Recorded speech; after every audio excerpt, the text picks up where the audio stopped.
പിന്നെ കഥകളി നടന്മാർക്കൊക്കെ ഒരു ഭയങ്കര അവരെ പ്രശംസിച്ചുകൊണ്ടുള്ളൊരു രീതിയിലാണ് ഇതിൻ്റെ തിരക്കഥയൊക്കെ.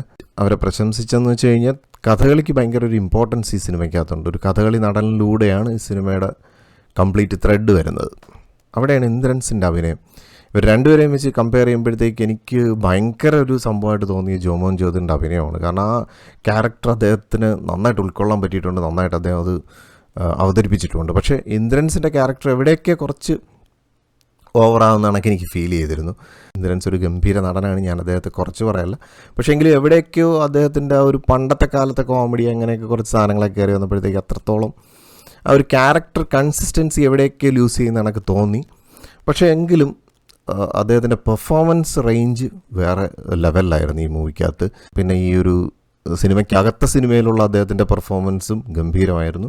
ഓവറോൾ ഒരു ഗംഭീര തിയേറ്റർ അനുഭവം തന്നെയാണ് എനിക്ക് സിനിമ സമ്മാനിച്ചത്. പിന്നെ ഇതിൻ്റെ ബാക്ക്ഗ്രൗണ്ട് സ്കോർ ചെയ്തിരിക്കുന്നത് എടുത്തു പറയേണ്ട Vimal Jose Thachil, cinematographer. Background score G Shando ആണ് ബാക്ക്ഗ്രൗണ്ട് സ്കോർ ചെയ്തിരിക്കുന്നത്, നന്നായിട്ടുണ്ടായിരുന്നു. പിന്നെ സൗണ്ട് എഫക്ട്സ് എടുത്തു പറയേണ്ടതാണ്.